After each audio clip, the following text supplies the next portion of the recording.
Congress party സിന്ദാബാദ്. പ്രതിഷേധം പ്രതിഷേധം. കത്തട്ടെ കത്തട്ടെ കത്തട്ടെ കത്തട്ടെ. അമിത്ഷാ കത്തട്ടെ. അമിത്ഷാ കത്തട്ടെ.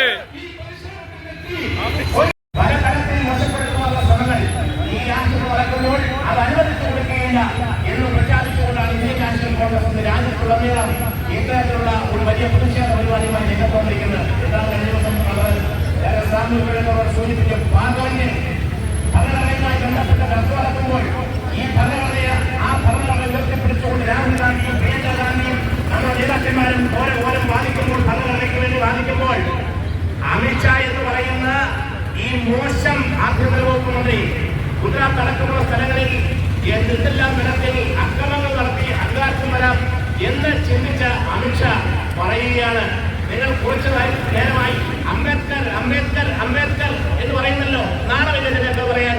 നിങ്ങൾ ദൈവമേ ദൈവമേ ദൈവമേ എന്ന് വിളിക്കൂ എന്നാണ് അദ്ദേഹം പറഞ്ഞത്. ഞാൻ ചോദിക്കട്ടെ, ഒരു മനുഷ്യന്റെ ബോഡി ലാംഗ്വേജ്, ഒരു മനുഷ്യന്റെ സംസാരം, അത് കേൾക്കുമ്പോൾ അറിയാം അംബേദ്കറെ അപമാനിക്കുന്ന തരത്തിൽ അമിത്ഷാ പ്രസംഗിച്ചു സംസാരിച്ചു എന്നുള്ളത്. ശക്തമായ പ്രതിഷേധം ഉയർന്നപ്പോൾ അമിത്ഷായ്ക്കും ബാക്കി പറഞ്ഞുകൊണ്ടിരിക്കാൻ ഞങ്ങൾ അങ്ങനെയല്ല ഉദ്ദേശിച്ചത്, ഞങ്ങൾ ഇങ്ങനെയല്ല ഉദ്ദേശിച്ചെന്ന് പറയുകയാണ്. പക്ഷേ ഒരു കാര്യം നമ്മൾ ഓർക്കണം, മഹാനായ അംബേദ്കറെ അപമാനിക്കാൻ തന്നെയാണ് BJP കേന്ദ്ര ഗവൺമെന്റും ആഭ്യന്തര വകുപ്പ് മന്ത്രി അമിത്ഷായും തീരുമാനിച്ചിട്ടുള്ളത് എന്നുള്ള കാര്യത്തിൽ യാതൊരു സംശയമില്ല. അത് മാത്രമല്ല, നേരത്തെ സൂചിപ്പിച്ചതുപോലെ ഭരണഘടനയിൽ കലർത്തുവാനുള്ള ശ്രമങ്ങൾ ഇവിടെ വീണ്ടും തുടരുവാനുള്ള ആലോചനയാണ്. അതിൽ ഏറ്റവും പ്രധാനപ്പെട്ട ഒരു കാര്യമാണ് ഒരു രാജ്യം ഒരു തെരഞ്ഞെടുപ്പ്. കേൾക്കുമ്പോൾ നമുക്ക് തോന്നും നിസ്സാര കാര്യമാണെന്ന്. എന്തിനാണ് BJP ഒരു രാജ്യം ഒരു തെരഞ്ഞെടുപ്പ് എന്ന് പറയുന്നത്? അവർക്ക് ഒരു അജണ്ടയുണ്ട്. നരേന്ദ്രമോദിയെ പോലെയുള്ള ഒരാളെ ഉയർത്തിക്കാണിച്ചുകൊണ്ട്, ഈ പറയുന്ന വലിയ ഇമേജുള്ള ആളാണെന്ന് ഉയർത്തിക്കാണിച്ചുകൊണ്ട് മറ്റ് സ്ഥലങ്ങളിലെ ഘടകകക്ഷികളെയെല്ലാം ഒതുക്കി ഞങ്ങളുടെ പാർട്ടി വലുതാണ് എന്ന് ജനങ്ങളുടെ മുന്നിൽ ചിന്തിപ്പിക്കുവാനും അതനുസരിച്ച് ഒറ്റ തെരഞ്ഞെടുപ്പ് നടക്കുമ്പോൾ ഏറ്റവും പ്രധാനപ്പെട്ട ആൾ നരേന്ദ്രമോദിയാണ് എന്ന് പറഞ്ഞു വരുത്തുവാനും അതിനനുസൃതമായി കേന്ദ്രത്തിലും കേരളത്തിലും അല്ലെങ്കിൽ സംസ്ഥാനങ്ങളിലും അധികാരത്തിൽ വരാൻ വേണ്ടിയുള്ള ശ്രമമാണ്. ഇപ്പോൾ ഒരു രാജ്യം ഒരു തെരഞ്ഞെടുപ്പാണെന്നാണ് പറയുന്നത്. പക്ഷേ കുറച്ച് കഴിയുമ്പോൾ പറയും ഒരു രാജ്യം ഒരു നേതാവ്, ഒരു രാജ്യം ഒരു സംസ്കാരം എന്നുള്ള രീതിയിലേക്ക് പോകും. അതിനെക്കുറിച്ച് നമുക്ക് വിശദമായി ചർച്ച ചെയ്ത് അതിശക്തമായ പ്രക്ഷോഭത്തിന് ഭാവിയിൽ പോകേണ്ടതുണ്ട്. അങ്ങനെ ഭരണഘടനയെ തകർക്കുന്ന ഈ ശ്രമങ്ങൾക്കെതിരെയുള്ള ശക്തമായ പോരാട്ടമാണ് ഇന്ത്യൻ നാഷണൽ കോൺഗ്രസ് ഏറ്റെടുത്തിരിക്കുന്നത്.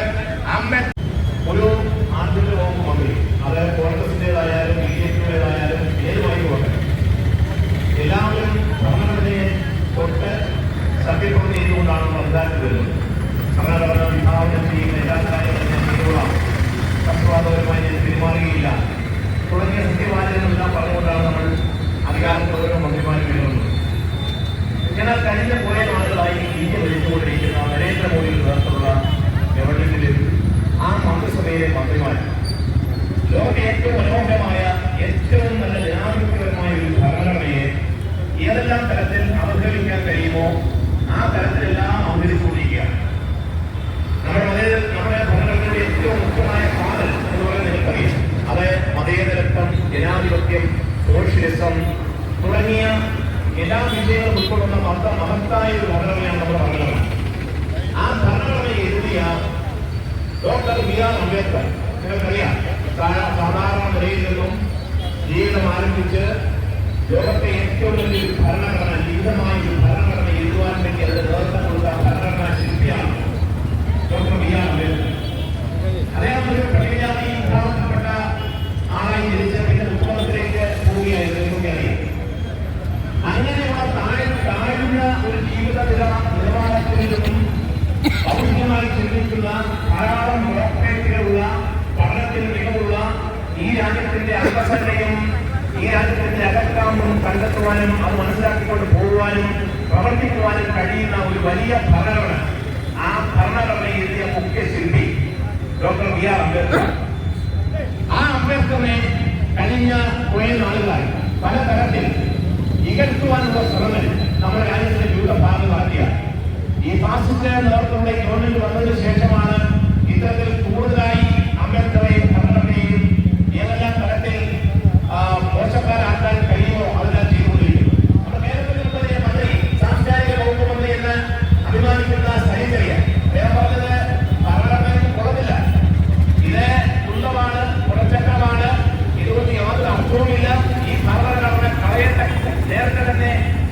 നന്നായിരുന്നു എന്ന് പറഞ്ഞതാണ് മാർക്സിസ്റ്റ് പാർട്ടിയുടെ CPM-ൽ പ്രവർത്തിച്ചുകൊണ്ടിരുന്ന ഒരു മന്ത്രി.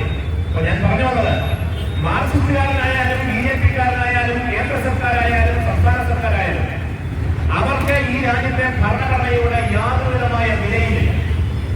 ഈ ഭരണഘടന മാറ്റണം എന്ന് ഒത്തിരി നാളായി BJP-യുടെ കേന്ദ്ര ഗവൺമെന്റ് പലതരത്തിൽ തീരുമാനിച്ച് അതിന്റെ പ്രവർത്തനവുമായി പോയിക്കൊണ്ടിരിക്കുകയാണ്. പക്ഷേ മഹത്തായി ഭരണഘടന എഴുതിയ അംബേദ്കറും ജവഹർലാൽ നെഹ്റുവും രാജേന്ദ്ര പ്രസാദ് ഉൾപ്പെടെയുള്ള ഉന്നതരായ നേതാക്കന്മാരും വളരെ വ്യക്തമായി പല കാര്യങ്ങളും എഴുതി വെച്ചതുകൊണ്ടാണ് ഈ ഭരണഘടന മാറ്റുവാൻ കഴിയാത്തത്. ആളിക്കത്തും പ്രതിഷേധം, കോൺഗ്രസ് പാർട്ടിയുടെ പ്രതിഷേധം.